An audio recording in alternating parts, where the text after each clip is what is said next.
O terminal do aeroporto era um caldeirão de frustração humana. Uma tempestade de verão havia paralisado a cidade, acorrentando milhares de almas ao chão de mármore e às cadeiras desconfortáveis. Voos cancelados piscavam em vermelho nos painéis. Cada anúncio no sistema de som era uma nova sentença de espera. O ar era denso, pesado com o cheiro de café requentado e da ansiedade coletiva de uma multidão presa, sem ter para onde ir. Crianças choravam, executivos gritavam em seus celulares e famílias inteiras criavam acampamentos improvisados entre suas bagagens. Era um cenário de caos controlado, um microcosmo da sociedade no limite de sua paciência, onde cada um lutava por seu pequeno espaço de sanidade. Nesse mar de gente, Vanessa Lima era uma ilha de invisibilidade. Com seu uniforme azul desbotado, ela empurrava seu carrinho de limpeza, uma figura anônima cuja existência era notada apenas quando alguém precisava desviar de seu caminho. Sua rotina era um balé mecânico de movimentos repetidos: esvaziar lixeiras, limpar o chão marcado por pegadas, reabastecer os banheiros. Para os milhares de passageiros apressados e irritados, ela não era uma pessoa, mas parte da paisagem. Um fantasma funcional que mantinha a ordem em meio à desordem. Ninguém via a mulher por trás do uniforme, ninguém notava o peso que ela carregava em seus ombros, muito mais pesado que qualquer saco de lixo. Mas naquele dia, a invisibilidade de Vanessa escondia uma dor particularmente aguda. Seus olhos estavam vermelhos e inchados, traços de um choro que a acompanhava desde o amanhecer. Era o aniversário de 10 anos da morte de seu filho, Gustavo. Uma tarde fatídica em que o menino de 3 anos, em um piscar de olhos, se afogou na piscina do condomínio de luxo onde ela trabalhava como faxineira. A culpa daquele dia, a sensação de que poderia ter feito algo, de que deveria ter estado lá, a assombrava como uma sombra. Aquele trauma não a paralisou. Ele a transformou, dando-lhe um propósito sombrio e silencioso que ninguém ao seu redor poderia imaginar. Desde a morte de Gustavo, Vanessa desenvolveu uma obsessão silenciosa e metódica por primeiros socorros. Cada centavo extra era usado em cursos. Cada hora livre era dedicada a assistir vídeos de procedimentos de emergência. Ela praticou a manobra de Heimlich em manequins, em ONGs locais, tantas vezes que seus movimentos se tornaram puro instinto. Ela sabia os protocolos para engasgo, para paradas cardíacas, para convulsões. Armou-se com um conhecimento que a maioria dos leigos jamais possuiria. Era sua penitência, sua forma de lutar contra a impotência que a destruiu uma década atrás. Ela se preparava incessantemente para uma emergência que esperava que nunca acontecesse, para poder salvar o filho de outra pessoa, já que não pôde salvar o seu. Longe do caos do saguão principal, na calma asséptica da sala VIP, o bilionário Sérgio Noronha olhava a chuva castigar a pista de pouso. Dono de um império farmacêutico, ele era um homem acostumado a controlar variáveis e a antecipar resultados. Mas ali, ele era apenas mais um passageiro, impotente diante da fúria da natureza. Ao seu lado, seu filho de 5 anos, Felipe, brincava com um tablet, a única luz no mundo de Sérgio desde que sua esposa Daniela morrera em um acidente de carro. O menino era sua bússola, sua única razão para continuar construindo um império que, sem ter com quem compartilhar, parecia cada vez mais vazio e sem sentido. A paciência de uma criança de 5 anos, no entanto, é finita. Entediado com o jogo, Felipe se levantou. "Papai, vou explorar", ele disse. Sérgio, absorto em uma chamada de vídeo urgente com investidores de Tóquio, respondeu com um distraído, um som que ele se arrependeria pelo resto da vida. O menino, sentindo a liberdade da falta de atenção, escapuliu da sala VIP e mergulhou na vibrante confusão do terminal. Para ele, o aeroporto não era uma prisão, mas um parque de diversões gigante, cheio de pessoas correndo, Luzes piscando e sons interessantes. Ele se sentia um aventureiro em uma selva de malas e pernas apressadas. Em uma das lojas, Felipe ficou hipnotizado por um brinquedo na mão de outra criança. Uma pequena bola magnética, prateada e brilhante, do tamanho exato de uma bala. Parecia um doce exótico, algo que ele nunca havia visto. Aproveitando um momento de distração dos pais do outro menino, com a curiosidade superando qualquer noção de certo ou errado, ele pegou a pequena esfera de metal. Sem pensar duas vezes como qualquer criança faria, ele a colocou na boca. O objeto liso e pesado escorregou por sua garganta instantaneamente, bloqueando completamente sua passagem de ar. O pânico foi imediato e silencioso. Os olhos de Felipe se arregalaram em terror.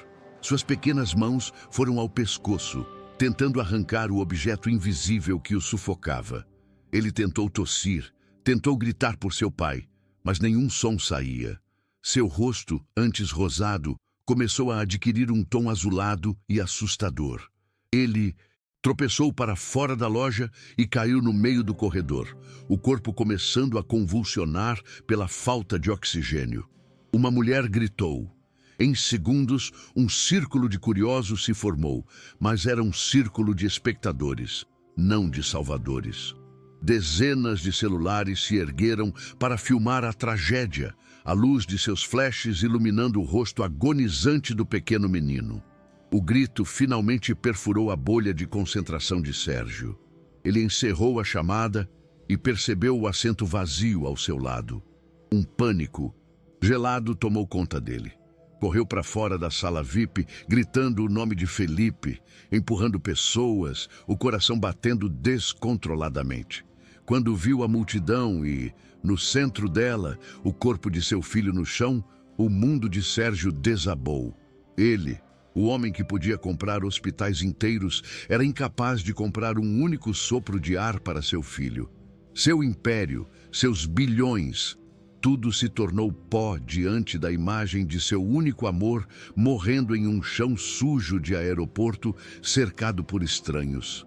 Uma criança sufocando, um pai bilionário impotente e uma faxineira assombrada pelo passado. Será que Vanessa conseguirá usar sua dor para operar um milagre?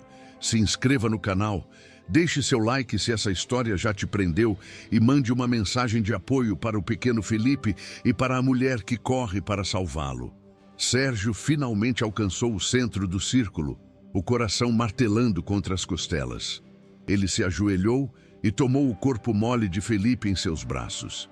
Filho, por favor, respira. Ele implorava, as lágrimas escorrendo por seu rosto, misturando-se com a chuva em suas roupas. Sua mente, geralmente tão afiada e estratégica, estava em branco. Ele, o homem que comandava um exército de cientistas e executivos, era agora apenas um pai, impotente e aterrorizado, vendo a vida de seu único filho se esvair em um chão de aeroporto. Cada segundo de silêncio do peito de Felipe era uma tortura, um martelo batendo em sua alma, lembrando-o de sua falha em protegê-lo. A segurança do aeroporto chegou abrindo caminho com autoridade, mas a competência deles terminava ali. Eram homens treinados para conter multidões, não para salvar vidas. Já chamamos a equipe médica, um deles gritou, a voz tentando soar tranquilizadora. Mas eles estão em uma emergência no outro terminal. Vão levar uns 15 minutos. 15 minutos. A frase soou como uma sentença de morte. 15 minutos era uma eternidade que Felipe não tinha. A multidão ao redor continuava a filmar, um coro silencioso de espectadores passivos, transformando a agonia mais privada de um pai em um espetáculo público e grotesco. A ajuda estava longe e a esperança estava morrendo. A 50 metros dali, no silêncio abafado de um banheiro feminino, Vanessa ouviu os gritos. No início, era apenas mais um ruído no caos do dia, mas então ela distinguiu um tom específico, um timbre de desespero que ela conhecia intimamente. Era o som que a assombrava em seus pesadelos há 10 anos. o grito de um pai perdendo seu filho. Por um instante, o tempo congelou. O cheiro de desinfetante se misturou com a memória do cloro da piscina. Suas mãos começaram a tremer. O impulso de fugir, de se esconder daquela dor familiar, foi avassalador.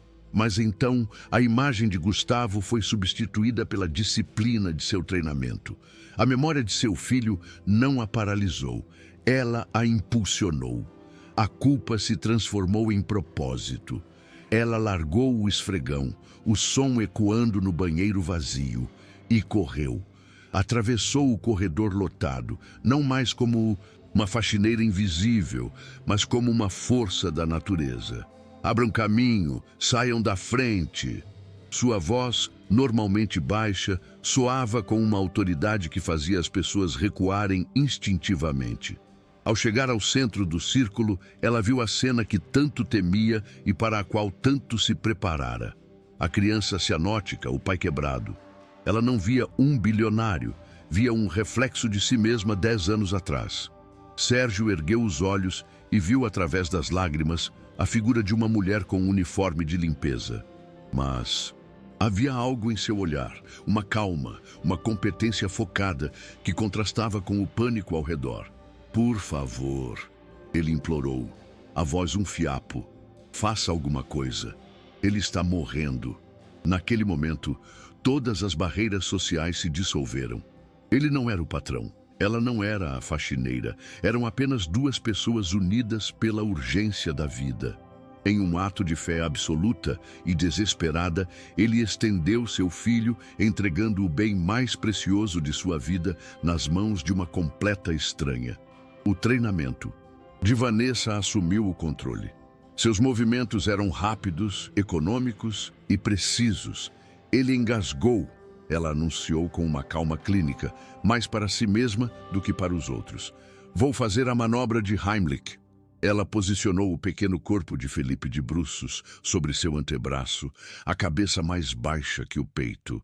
Com a palma da outra mão, aplicou 5 golpes firmes e rápidos entre as omoplatas do menino. A multidão prendeu a respiração coletivamente. 1, 2, 3, 4, 5... Nada. Silêncio tenso foi quebrado por um murmúrio de decepção. Mas Vanessa não hesitou. Sem perder um segundo, ela virou o menino de costas, ainda apoiado em seu braço. Com 2 dedos, encontrou o ponto exato no externo, logo abaixo da linha dos mamilos, e começou as compressões torácicas. 1, 2. Na terceira compressão, o milagre aconteceu. Um pequeno objeto prateado foi expelido da boca de Felipe, voando em um arco e aterrissando no chão de mármore com um clique metálico minúsculo. Um som que, para Sérgio, foi mais alto e mais belo do que qualquer sinfonia. O som da vida retornando, o som da esperança. O objeto que quase roubou o futuro de seu filho, agora jazia inofensivo no chão. O corpo de Felipe foi sacudido por uma tosse violenta e, em seguida, por uma inspiração profunda e ruidosa. O som do ar enchendo seus pulmões pela primeira vez em minutos preciosos foi seguido por um choro alto e forte. O som mais tranquilizador do mundo. A multidão, antes voyeurista, explodiu em aplausos, gritos de alívio. Sérgio arrancou o filho dos braços de Vanessa, abraçando-o com uma força que misturava amor, terror e uma gratidão tão imensa que parecia que seu coração ia explodir.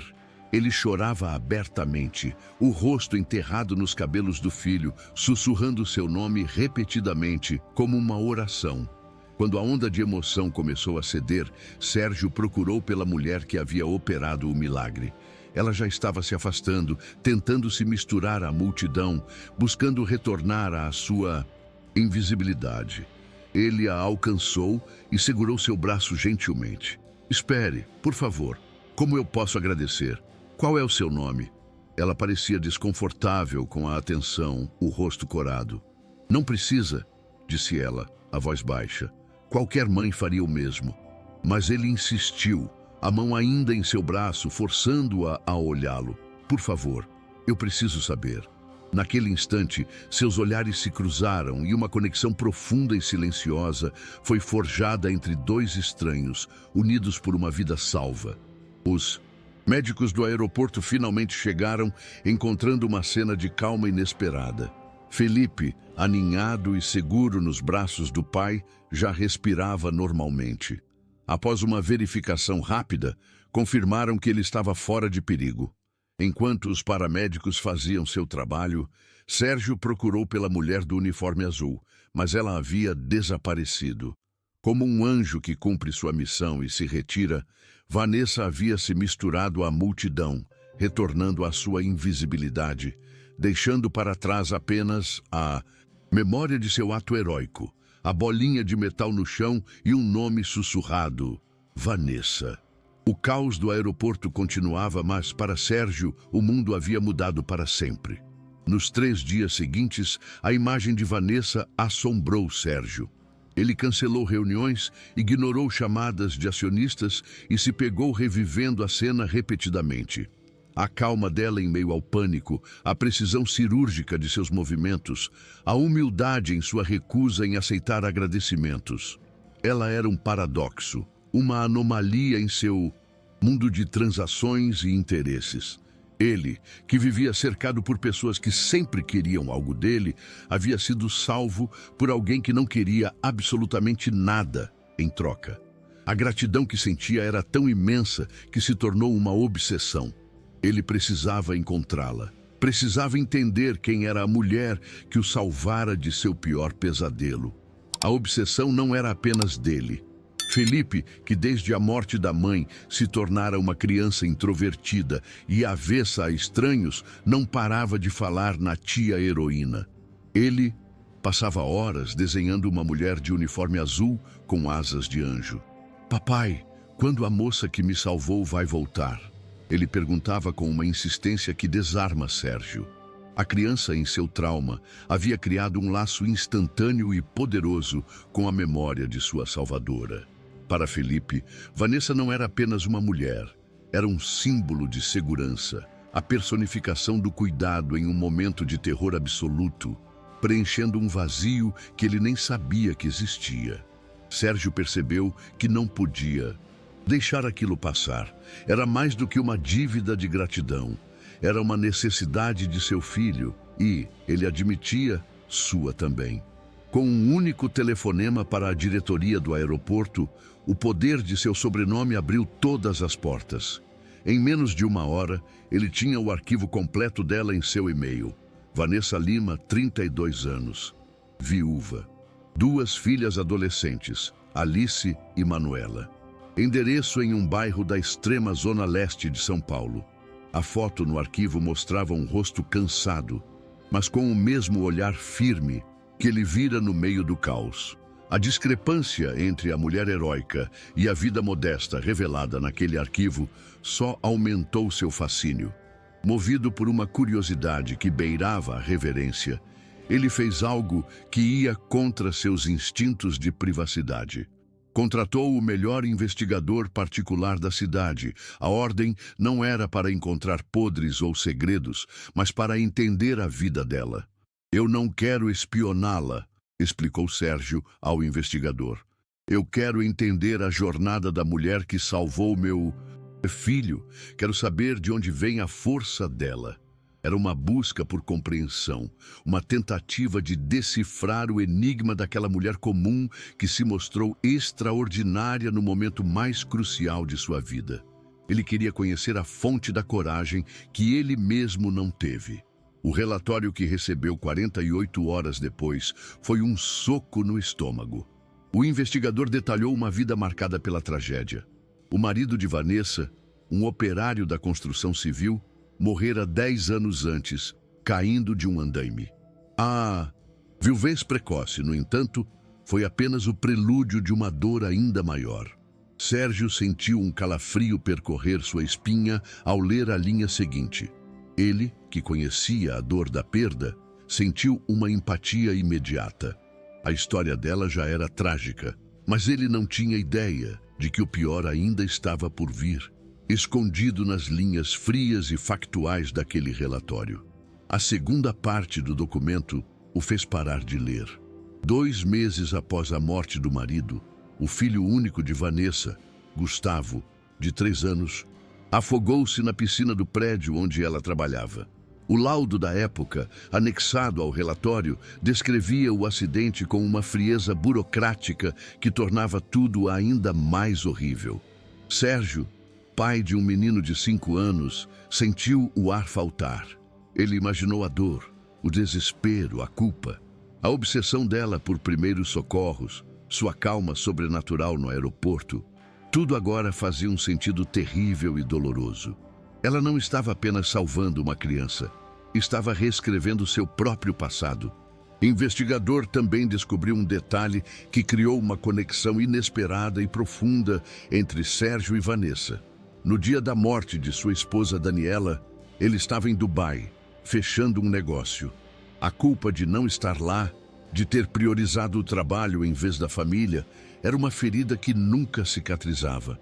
O relatório dizia que, no momento em que seu filho se afogou, Vanessa estava limpando um apartamento no 10º andar do prédio. A mesma ausência, a mesma culpa paralisante. Ele entendeu que a força dela não vinha da ausência de dor, mas da convivência íntima com ela.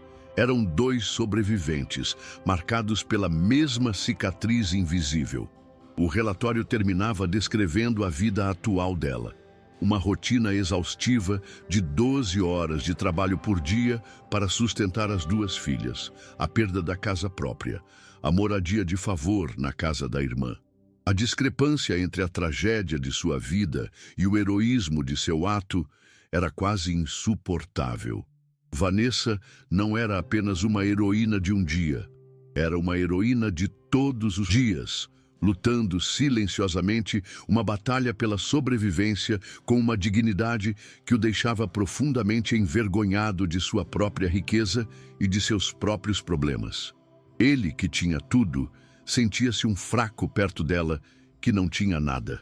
Naquela noite, da janela de sua cobertura, observando as luzes de São Paulo, Sérgio tomou uma decisão. Um cheque, uma carta de agradecimento, uma doação anônima para uma ONG em nome dela. Eram essas as ferramentas de seu mundo, as formas como os ricos aplacavam suas consciências. Mas tudo isso pareceu vazio, quase um insulto. O ato dela foi um presente de puro altruísmo, e a gratidão dele precisava ter a mesma moeda. Ele não podia delegar aquilo, ele precisava ir até ela, cruzar a fronteira invisível que separava seus mundos e olhá-la nos olhos. Na manhã seguinte, a Mercedes blindada de Sérgio deslizava pelas ruas esburacadas da periferia. A jornada da sua mansão em Alphaville até a casa simples na Zona Leste era uma viagem entre 2 brases. O carro de luxo era uma nave alienígena em um mar de casas sem reboco e fios elétricos emaranhados. Quando ele desceu, o terno caro e os sapatos italianos parecendo um disfarce, os vizinhos saíram para as calçadas curiosos. Ele encontrou o número, uma casa pequena com um portão de ferro, e tocou a campainha, o coração batendo com uma ansiedade que não sentia em nenhuma sala de reuniões. Ele estava prestes a encontrar a mulher que era, ao mesmo tempo, o espelho de sua dor e o símbolo de uma força que ele desesperadamente precisava entender.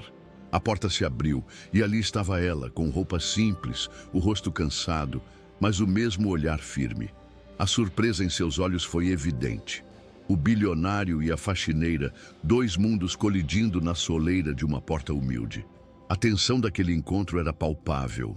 Aquele não era um encontro de classes, era um encontro de almas, e ambos sabiam instintivamente que nada seria como antes. Recuperando-se do choque de ver Sérgio Noronha em seu portão, Vanessa o convidou para entrar. A vergonha a atingiu enquanto ele passava pela sala de estar. O sofá poído, a pintura descascada na parede, as fotos de família amareladas pelo tempo. Cada detalhe de sua pobreza parecia gritar na presença de sua riqueza. Ela, que havia caminhado com tanta autoridade pelos corredores de mármore do império dele, agora se sentia pequena e exposta em seu próprio e humilde território. Ela lhe ofereceu a única cadeira que não estava rasgada, sentindo o abismo social. Entre eles, se alargara a cada segundo de silêncio constrangedor. Sérgio sentou-se, o terno caro parecendo um traje de outro planeta naquele ambiente. Ele era um gigante em uma casa de bonecas, e a inadequação da situação era quase palpável. Ele olhou ao redor, não com julgamento, mas com uma curiosidade que a surpreendeu. Era como se ele estivesse tentando decifrar um código, entender o universo de onde viera a mulher que operara um milagre. O silêncio foi quebrado por ele. A voz, surpreendentemente suave. Eu não consegui parar de pensar no que você fez, ele começou, as palavras saindo com dificuldade. E eu preciso, de alguma forma, retribuir. A dívida que tenho com você é impagável, mas eu preciso tentar. O instinto de Sérgio era resolver o problema da forma como ele resolvia tudo, com dinheiro. Ele estava ali para quitar uma dívida, para reequilibrar a balança de poder que o deixava desconfortável. Ele, o homem que sempre esteve no controle, encontrava-se em uma posição de débito com a mulher mais improvável. Sua gratidão era genuína, mas vinha embrulhada na linguagem que ele conhecia, a da transação. Ele queria oferecer a ela uma quantia que mudasse sua vida. Um cheque que pudesse comprar seu perdão por ele não ter sido capaz de salvar o próprio filho, um ato que restauraria a ordem natural de seu universo. Vanessa balançou a cabeça antes mesmo que ele pudesse mencionar valores. Senhor, por favor, não precisa, ela disse, a voz baixa, mas firme. Eu já lhe disse no aeroporto. Qualquer mãe teria feito o mesmo. Ela tentava desesperadamente minimizar seu ato, recuar para a segurança de sua invisibilidade. Ser colocada em um pedestal a assustava.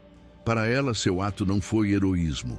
Foi uma compulsão, uma resposta instintiva forjada em sua própria tragédia. Aceitar uma recompensa por isso pareceria uma traição à memória de seu próprio filho, como se estivesse lucrando com a dor que a ensinou a salvar. Não, Vanessa, você está errada, insistiu. Ele, a emoção tornando sua voz rouca. Havia centenas de pessoas naquele corredor, pessoas com mais instrução, com mais recursos. Ninguém fez nada, apenas você. Ele se inclinou para a frente, os olhos fixos nos dela, tentando fazê-la entender. Você não foi qualquer mãe. Você foi a única pessoa. Naquele momento, você foi a pessoa mais competente, mais corajosa e mais importante do mundo para mim e para o meu filho. Você não é comum e eu não vou permitir que você volte a ser tratada como se fosse. Ele respirou fundo e lançou sua proposta, a cartada que mudaria a vida de todos. Eu quero que você venha trabalhar para mim, Vanessa. Não como faxineira. Quero que seja a governanta-chefe da minha casa, a cuidadora principal do Felipe. Ele fez uma pausa e então disse o número, um salário 15 vezes maior do que ela ganhava, uma quantia que soava mais como um prêmio de loteria do que como uma proposta de emprego. O número pairou no ar entre eles, uma ponte de ouro maciço sobre o abismo social, uma oferta projetada para ser impossível de recusar, uma mudança de vida em forma de contrato. Vanessa sentiu o ar escapar de seus pulmões. O número ecoava em sua mente, surreal. Ela pensou em suas filhas, Alice e Manuela. Pensou nas mensalidades da faculdade que poderia pagar, na casa que poderia comprar, no alívio de nunca mais ter que se preocupar com a conta de luz. A proposta era mais do que um emprego. Era uma passagem para fora de uma vida inteira de dificuldades, a realização de todos os sonhos materiais que ela nunca se permitiu ter. Por um momento, a magnitude da oferta a deixou completamente muda, o coração batendo descontroladamente, dividido entre a incredulidade e a tentação avassaladora. Vendo o choque no rosto dela, Sérgio rapidamente explicou a verdadeira razão. Não é apenas gratidão, Vanessa, é necessidade. Ele descreveu o estado de Felipe desde o incidente, os ataques de pânico, o medo de comer, a recusa em ficar sozinho. Os psicólogos dizem que ele tem um trauma severo de abandono, que o engasgo reativou a perda da mãe. Ele não confia em ninguém. Sérgio fez uma pausa, a voz quebrando. Mas ele confia em você. Ele fala da tia heroína o tempo todo. Ele precisa da sua calma, da sua força. Ele precisa de você. Então ele cruzou a fronteira final entre o profissional e o pessoal. Ele precisa de você, Vanessa. E para ser totalmente honesto, eu também. A confissão foi um ato de vulnerabilidade crua, um desnudamento de sua alma de bilionário. Ele estava admitindo que era um pai falho, um homem perdido em sua própria casa, incapaz de trazer paz para seu próprio filho. Estava lhe pedindo para ser não apenas uma funcionária, mas a âncora de sua família naufragada. O pedido não era mais sobre um emprego, era sobre salvação, tanto a de Felipe quanto a dele. E havia uma condição, ele explicou. Você e suas filhas teriam que se mudar para a mansão. Eu preciso que o Felipe saiba que você está lá, que está por perto. Ele se apressou em acrescentar detalhes. Vocês teriam uma ala inteira da casa, total privacidade, tudo do bom e do melhor para suas meninas. Escolas, oportunidades, tudo. Para Sérgio, era uma solução lógica. Para Vanessa, era uma complicação assustadora. Não se tratava mais de aceitar um emprego, mas de entregar sua vida, sua independência e a de suas filhas a este mundo estranho e poderoso. O coração de Vanessa travou uma batalha. A razão gritava para que ela aceitasse. Era a chance de uma vida, a oportunidade de dar a Alice e Manuela um futuro que ela jamais poderia sonhar em proporcionar. Mas seu instinto a alertava para o perigo. Entrar naquele mundo de riqueza e poder, viver sob o mesmo teto que aquele homem por quem sentia uma atração confusa e assustadora, era um risco. Ela não tinha medo de trabalhar, tinha medo de se perder, de esquecer quem era, de se tornar mais uma peça na coleção de coisas bonitas que Sérgio Noronha possuía. Eu preciso pensar, ela disse finalmente, a voz um sussurro. Sérgio assentiu, compreensivo. Ele se levantou para sair, sabendo que a havia sobrecarregado. Mas ao chegar à porta, ele se virou lançando seu argumento final, o mais poderoso de todos. Pense nisto, Vanessa, disse ele, a voz suave. Todos os dias, desde o aeroporto, o Felipe desenha você. Em todos os desenhos você tem asas. Para uma criança de 5 anos você não é uma mulher, é um anjo. Ele a deixou com aquela imagem, sabendo que o apelo de uma criança era infinitamente mais persuasivo do que qualquer quantia de dinheiro que ele pudesse oferecer. Vanessa e suas filhas deram um passo para um mundo novo e assustador, cheio de luxo, mas também de preconceito. A pressão está apenas começando. Se inscreva no canal para ver como ela vai navegar neste novo universo e comente. Você já se sentiu um peixe fora d'água em uma situação nova? Naquela noite, Vanessa reuniu suas filhas, Alice e Manuela, na pequena sala de estar e lhes contou sobre a proposta de Sérgio. A reação inicial foi de um silêncio chocado, seguido por uma explosão de euforia. Para as adolescentes que haviam passado a vida inteira vendo a mãe lutar para pagar as contas, a oferta parecia um conto de fadas. Uma casa gigante, uma escola particular, um futuro sem a preocupação constante com o dinheiro. Mãe, você tem que aceitar, disse Manuela, os olhos brilhando. É a nossa chance, a chance de ter uma vida de verdade, não apenas de sobreviver. A alegria delas era contagiante, mas Vanessa ainda sentia um nó de medo em seu estômago. Foi Alice, a mais velha e observadora, que percebeu a hesitação da mãe. Ela segurou a mão de Vanessa, uma mão calejada por anos de trabalho pesado. Mãe, você passou sua vida inteira cuidando dos outros, disse ela com uma maturidade surpreendente. Primeiro do tio Gustavo, depois de nós. Você nunca pensou em você mesma. Ela apertou a mão da mãe com firmeza. O senhor Sérgio não está apenas oferecendo um emprego. Ele está te oferecendo a chance de ser cuidada também. Você merece isso. Nós merecemos ver você feliz. As palavras de sua filha, tão simples e tão profundas, foram o empurrão final que Vanessa precisava. A decisão não era apenas por elas, era por si mesma. Com as mãos trêmulas, ela ligou para Sérgio. Eu aceito, disse ela, a voz uma mistura de pânico e determinação. Do outro lado da linha, Sérgio sentiu uma onda de alívio tão forte que o surpreendeu.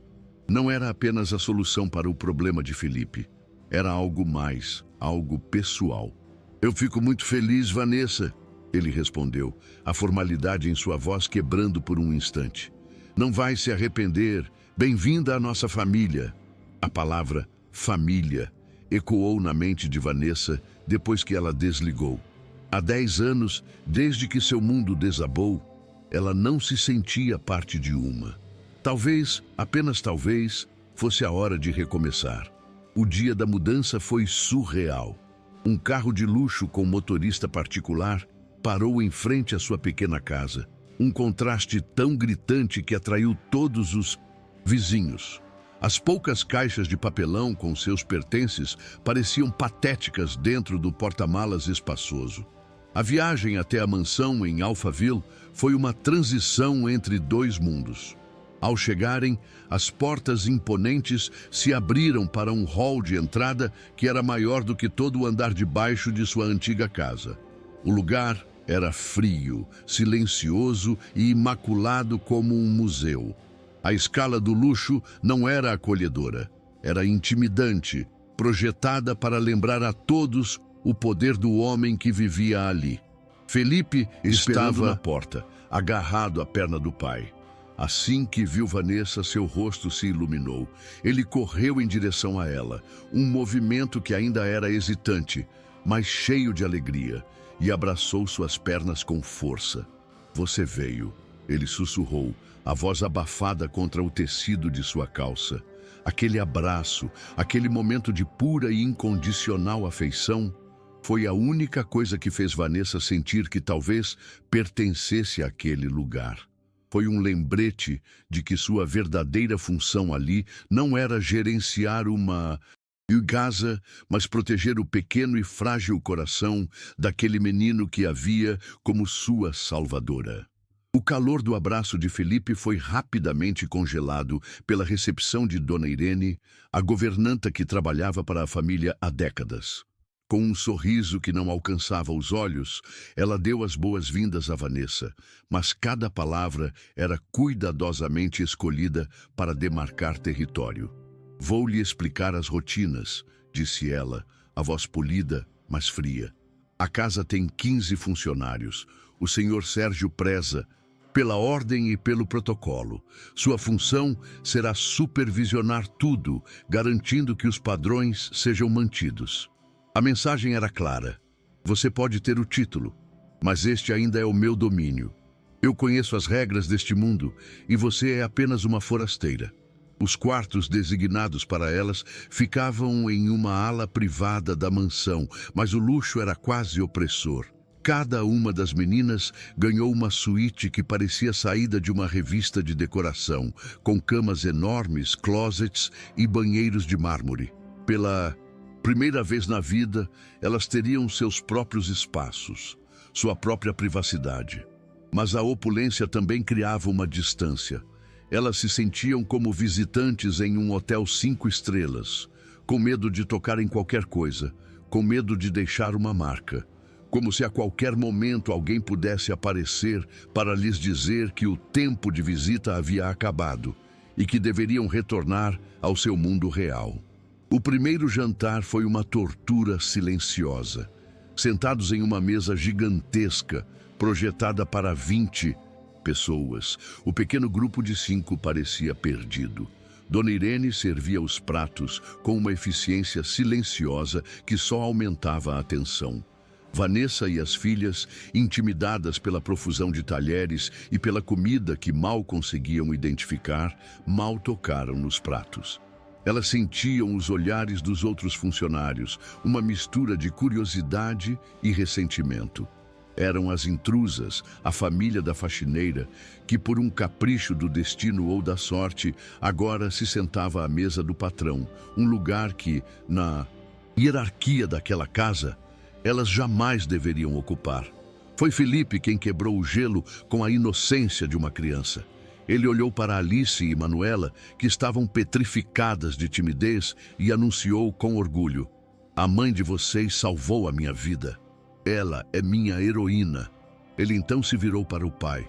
"Agora ela vai morar aqui para sempre para cuidar de mim, não é?" A palavra sempre, dita com tanta convicção, pairou sobre a mesa, carregada de uma pressão imensa. Sérgio e Vanessa trocaram um olhar rápido, ambos cientes da complexidade da promessa que aquela criança lhes arrancava. Naquele momento, eles não eram patrão e empregada, mas dois adultos responsáveis pelo frágil coração de um menino. Nos dias seguintes, as filhas de Vanessa começaram a encontrar seus próprios espaços naquele mundo estranho. Alice, a mais velha, descobriu a biblioteca de 2 andares de Sérgio e se perdeu entre as prateleiras, devorando livros que antes só via em vitrines. Era seu paraíso particular, um refúgio silencioso contra a estranheza da nova vida. Manuela, a mais nova e atlética, se apaixonou pela academia completa e pela piscina olímpica. Pela primeira vez, ela tinha acesso a uma estrutura que poderia transformar seu talento bruto em algo mais. As duas foram matriculadas na mesma escola de elite de Felipe, um novo e assustador universo de privilégio e códigos sociais que elas teriam que aprender a decifrar. O foco principal de Vanessa, no entanto, era Felipe. Com uma paciência infinita, ela começou a reconstruir a sensação de segurança do menino. Ajudou-o a superar o medo de alimentos sólidos, cortando sua comida em pedaços minúsculos, celebrando cada garfada como uma grande vitória. Ela ficava ao seu lado todas as noites, contando histórias até que o sono o vencesse, garantindo que ele nunca se sentisse sozinho no escuro. Aos poucos, o vínculo entre eles se aprofundava, tornando-se o verdadeiro coração daquela mansão. Uma ilha de calor e afeto genuíno em um oceano luxo frio e formalidades. Sérgio, muitas vezes, encontrava desculpas para se juntar a eles após Felipe adormecer. Com a desculpa de verificar o filho, ele permanecia no quarto e as conversas se estendiam pela madrugada. Eles falavam sobre suas perdas, sobre a culpa que carregavam, sobre os sonhos que tiveram que abandonar. Naquelas conversas noturnas, protegidos pela escuridão e pela intimidade do momento, as barreiras entre eles começaram a se dissolver. Ele não era o bilionário e ela não era a ex-faxineira. Eram apenas 2 almas feridas, encontrando um no outro um espelho para sua própria dor e, perigosamente, um consolo que nenhum dos dois esperava sentir novamente. 2 semanas após a mudança de Vanessa para a mansão, a bomba relógio explodiu. O vídeo do resgate no aeroporto, que até então circulava discretamente nas redes sociais, de repente viralizou de forma devastadora.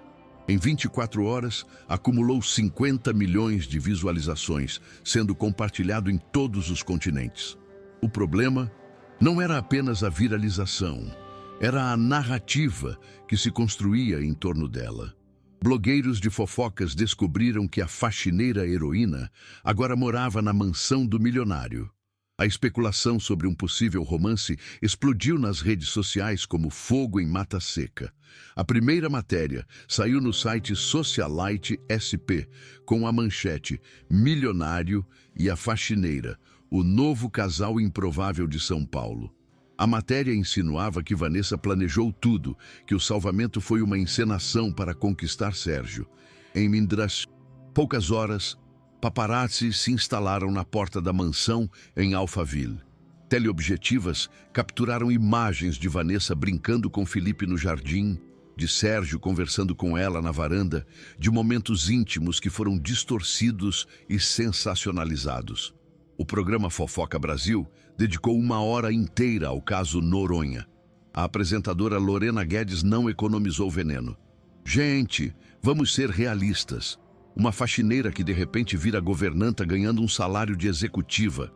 Isso não é caridade, isso é interesse mútuo, se é que vocês me entendem. As redes sociais se dividiram entre apoiadores e haters.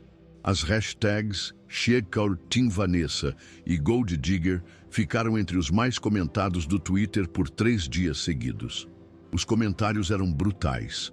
Essa mulher planejou tudo desde o início. Coitado do Sérgio, caiu na armadilha da interesseira. Ela salvou uma criança e vocês estão atacando ela. Que nojo de sociedade. Para Vanessa, que nunca teve redes sociais e sempre viveu no anonimato, a exposição foi devastadora. Ela não conseguia sair da mansão sem ser fotografada. Jornalistas ligaram para sua irmã Silvia, oferecendo dinheiro por entrevistas exclusivas. Vizinhos antigos venderam fotos velhas de Vanessa para tabloides. A situação piorou quando uma revista de sociedade publicou uma matéria de capa com o título A Cinderela da Periferia. Como uma faxineira conquistou um dos homens mais ricos do país. A matéria detalhava cada aspecto da vida de Vanessa, tratando sua tragédia como entretenimento público. Sérgio assistia ao noticiário matinal em seu escritório quando viu a matéria sendo comentada. O apresentador ironizou. Parece que agora, para conquistar um milionário, basta salvar o filho dele. Será que não vai ter fila de interesseiras treinando primeiros socorros? A raiva de Sérgio foi instantânea e feroz. Ele ligou imediatamente para seu advogado. Quero uma ação contra todos esses veículos por difamação e invasão de privacidade hoje mesmo. Já estava feito, mas a família Noronha, a elite conservadora, entrou em pânico. A tia paterna de Felipe, Mônica Noronha, uma socialite influente, convocou uma reunião de emergência. Sérgio, você perdeu completamente o juízo? Ela declarou na sala de estar da mansão, cercada por primos e tios indignados. Sua imagem está destruída. As ações da empresa despencaram 15% em 3 dias. Os investidores estão questionando sua capacidade de liderança. E o pior, complementou o Dr. Flávio Noronha, irmão mais velho de Sérgio, é que você colocou uma estranha para morar na sua casa com acesso ao seu filho. Você não conhece essa mulher. E se ela tiver segundas intenções? Sérgio tentou se defender. Ela salvou o Felipe. Ela é uma pessoa íntegra, trabalhadora. Sérgio, Mônica interrompeu com frieza. Você está pensando com o coração, não com a razão. Essa mulher vem da periferia, não tem educação, não pertence ao nosso mundo e agora está sendo atacada publicamente. Você quer mesmo que o Felipe cresça nesse ambiente? O argumento atingiu Sérgio em cheio. Ele não se importava com ataques contra si mesmo, mas a ideia de Felipe ser afetado o preocupava profundamente. A pressão aumentou quando alguns dos principais investidores da empresa ligaram pessoalmente. Um deles foi direto. Sérgio, respeitamos muito você como empresário, mas precisamos conversar sobre sua vida pessoal. Ela está afetando a confiança no seu julgamento executivo. Sérgio percebeu que estava sendo forçado a escolher entre Vanessa e seu império empresarial. Enquanto isso, na mansão, Vanessa vivia um inferno pessoal. Ela não podia mais acompanhar Felipe à escola, porque os paparazzis transformavam qualquer saída em um circo midiático. As filhas chegavam da escola chorando porque colegas estavam comentando sobre as matérias na internet. Mãe, todo mundo está falando que você é interesseira. Manuela chorou no quarto. Que você armou tudo para ficar rica. Alice, mais velha e protetora, abraçou a mãe. Não liga para eles, mãe. Nós sabemos quem você é de verdade. Mas Vanessa estava devastada. Ela nunca buscou fama ou atenção. Ela apenas salvou uma criança e aceitou uma oportunidade de dar uma vida melhor para suas filhas.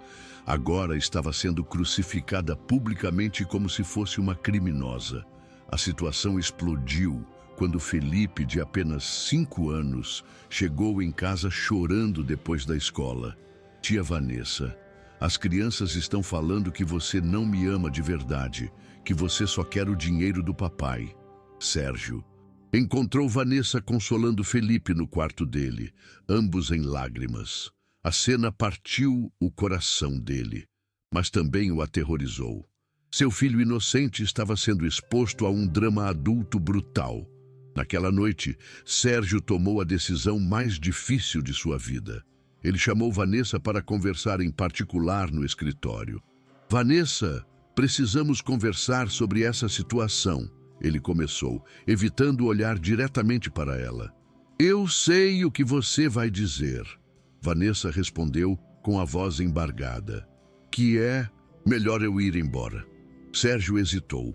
Parte dele queria gritar que não, que ele queria que ela ficasse, que se dane a opinião pública. Mas a parte racional, a parte que sempre priorizou Felipe acima de tudo, falou mais alto. Não é que eu queira que você vá, ele disse lentamente, mas talvez seja melhor para todos. Para o Felipe, para suas filhas, para você. Essa exposição está machucando pessoas inocentes. Vanessa sentiu como se tivesse levado um soco no estômago. Ela sabia que esse momento chegaria, mas ainda assim doeu como se fosse uma surpresa. Eu entendo, ela sussurrou. Você tem razão. Eu nunca deveria ter aceitado sua proposta. Sempre soube que não pertencia a este mundo. Não é sobre pertencer, Sérgio tentou explicar, mas as palavras soaram vazias até para ele. É sim, Vanessa respondeu com uma dignidade silenciosa. E está tudo bem. Eu vou levar as meninas e sair amanhã de manhã antes que o Felipe acorde. Será mais fácil para ele. Sérgio queria protestar. Queria dizer que encontrariam uma solução, mas não conseguiu. A covardia social falou mais alto que seus sentimentos. Vanessa, ele começou. Obrigada, ela o interrompeu. Por tudo, pelo trabalho, pela oportunidade, por ter me tratado com respeito. Cuide bem do Felipe. Ele é um menino especial. Ela se virou para sair, mas parou na porta. E Sérgio, quando ele perguntar onde eu fui, diga que eu precisei cuidar da minha família. Não deixe ele pensar que fez algo errado. Depois que Vanessa saiu do escritório, Sérgio ficou sozinho no silêncio da mansão. Ele acabara de mandar embora a mulher que trouxe alegria para sua casa e paz para seu filho. A mulher por quem ele finalmente admitia para si mesmo que estava perdidamente apaixonado. Os investidores podiam respirar aliviados. A imprensa teria um novo escândalo para perseguir em breve. Sérgio olhou pela janela do escritório e viu Vanessa no jardim, explicando para as filhas que elas teriam que voltar para a periferia. Naquele momento, Sérgio percebeu que acabara de cometer o maior erro de sua vida. Mas era tarde demais. Na manhã seguinte, Felipe acordou e correu para o quarto de Vanessa, como fazia todas as manhãs. Mas o quarto estava vazio, limpo, como se ela nunca tivesse existido. O grito de desespero de Felipe ecoou por toda a mansão. Tia Vanessa! Onde está a tia Vanessa? Sérgio carregou o peso de ter que explicar para seu filho de 5 anos que a pessoa mais importante na vida dele acabara de desaparecer. E que foi ele, o pai, quem a mandou embora. 3 semanas se passaram desde que Vanessa saiu da mansão, e a realidade de ambos os lados se tornou um pesadelo silencioso. Vanessa voltou ao trabalho como faxineira no hospital, ganhando 1/10 do que recebia na casa de Sérgio. A rotina era brutal. Ela limpava banheiros e corredores por 12 horas seguidas, voltando para casa exausta.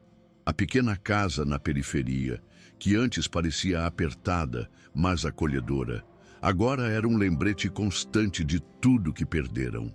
Alice e Manuela tiveram que sair da escola particular e voltar para a pública. O contraste foi devastador. de salas climatizadas com laboratórios modernos para salas superlotadas com carteiras quebradas. Mãe, por que a gente teve que sair de lá? Manuela perguntava todas as noites, e Vanessa nunca sabia como responder sem parecer amarga. Alice, mais madura, entendia. Foi melhor assim, mãe. Aquele mundo nunca ia nos aceitar mesmo. Mas Vanessa via nos olhos da filha mais velha uma tristeza. Profunda. Alice havia se apaixonado pela biblioteca da mansão, pelos livros raros, pelas possibilidades infinitas. O pior eram as noites. Vanessa deitava na cama e não conseguia parar de pensar em Felipe. Será que ele entendeu por que ela foi embora? Quem estava contando histórias para ele? A culpa a corroía. No hospital, Vanessa trabalhava como um robô, sempre em silêncio. O Dr. André, um pediatra gentil, notou a tristeza em seus olhos. Um dia, a encontrou chorando no banheiro. Vanessa, você... Perdeu alguém importante? Ele perguntou. Ela hesitou, mas a necessidade de falar foi maior. Doutor, é possível se apaixonar por uma criança que não é sua, como se fosse seu próprio filho? Claro que é, ele respondeu. O amor não entende de genética. Foi então que ele entendeu que ela era a mulher do escândalo do aeroporto. Você fez algo heróico, ele disse. As pessoas é que são cruéis. Você salvou uma vida e foi punida por isso. Enquanto isso, na mansão, Sérgio vivia seu próprio inferno. Felipe entrou em uma depressão severa. O menino parou de falar quase completamente, sussurrando apenas "Tia Vanessa", quando perguntavam algo. Recusava-se a comer qualquer alimento sólido. Dona Irene tentava, mas Felipe empurrava o prato. À noite, ele tinha pesadelos terríveis e acordava gritando, procurando por Vanessa. Sérgio contratou os melhores psicólogos, mas nenhum conseguiu resultados. A casa era um túmulo frio, um monumento ao seu erro colossal, à sua covardia monumental. A psicóloga mais respeitada de São Paulo foi direta. Senhor Noronha, para o seu filho, a Vanessa morreu. A saída abrupta dela reforçou o trauma do abandono que ele sentiu com a morte da mãe biológica. Ele sente que foi rejeitado pela segunda vez e que a culpa é dele. O diagnóstico foi a sentença final da covardia de Sérgio. Em sua tentativa de proteger Felipe, ele havia infligido ao filho a ferida mais profunda de todas. Ele o havia ensinado que o amor não é confiável, que as pessoas que você mais ama podem desaparecer a qualquer momento. Numa noite, desesperado, Sérgio ligou para Vanessa. Ela atendeu no primeiro toque.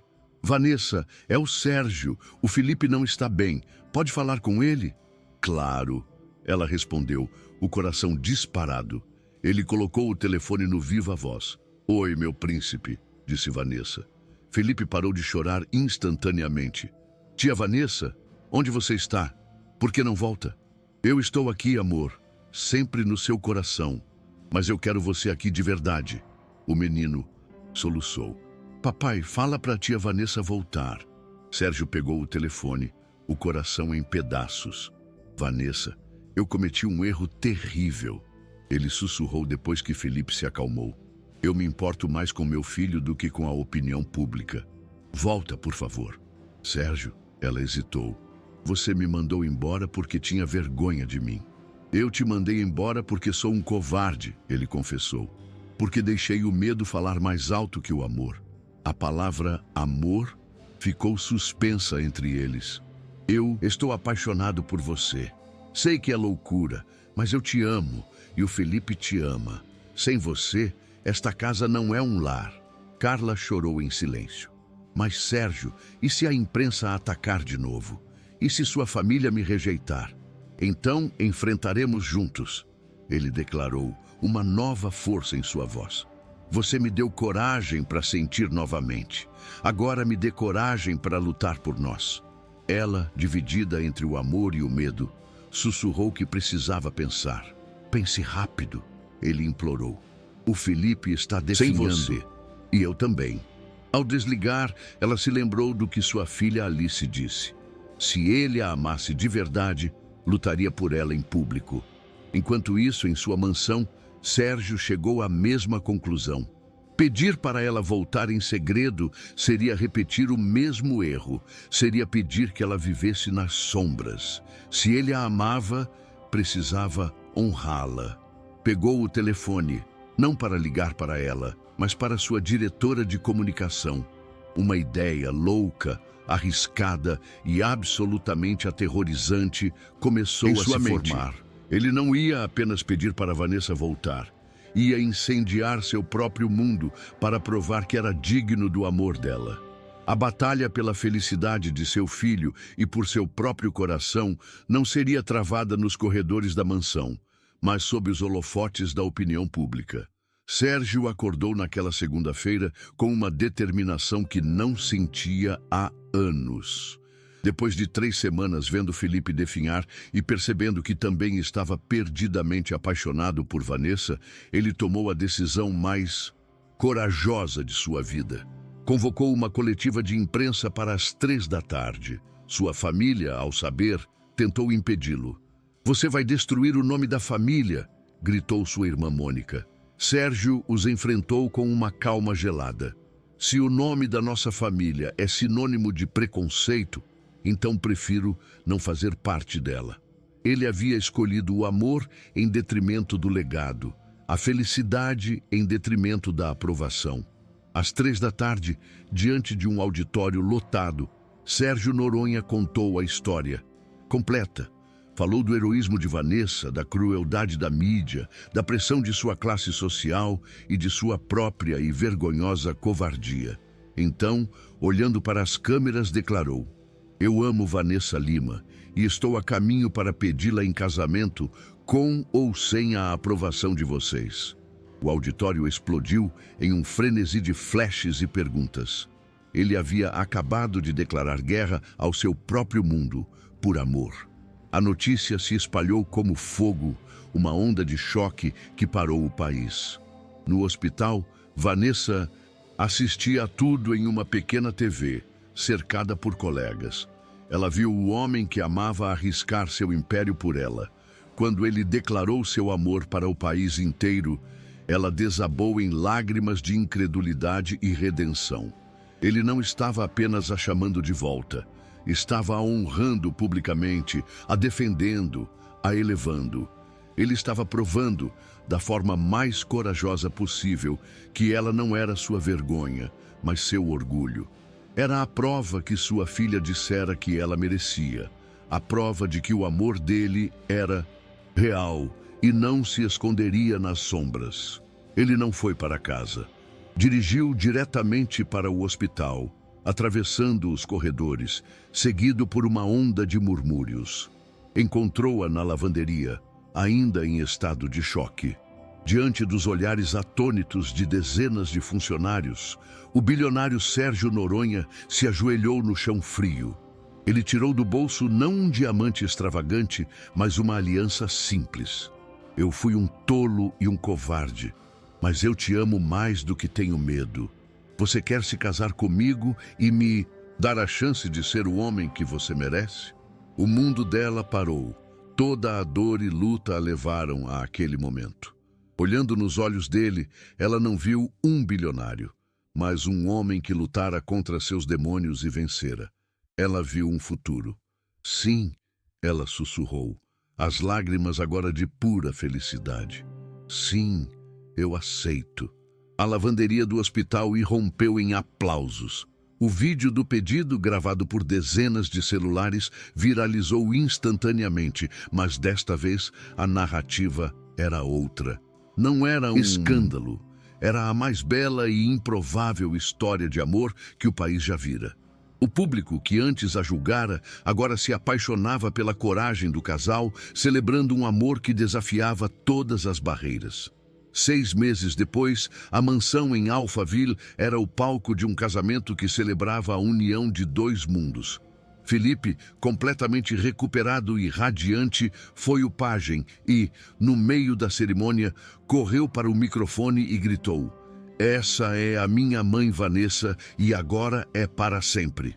Alice e Manuela As damas de honra olhavam para a mãe com um orgulho que transbordava. Até mesmo a família Noronha estava lá. Mônica e Flávio, tocados pela autenticidade do amor do casal e pela inegável felicidade de Felipe, pediram perdão e foram recebidos de volta ao novo núcleo familiar. Um núcleo baseado em aceitação e não em preconceito. A história deles se tornou uma lenda, um conto de fadas moderno que provou que o amor verdadeiro é mais forte que o preconceito de classe. Sérgio descobriu que sua maior riqueza não estava em suas ações, mas no som da risada de Felipe, nos sonhos de Alice e Manuela e no toque da mão de Vanessa na sua. Vanessa, por sua vez, entendeu que a tragédia que levou seu filho Gustavo não foi um ponto final, mas uma vírgula dolorosa que a preparou para um novo capítulo de amor e cura. Ao salvar uma vida, ela não apenas encontrou um novo amor. Ela salvou a si mesma, perdoando-se da culpa que a assombrou por uma década. Uma história que prova que a coragem de amar é a força mais poderosa do mundo.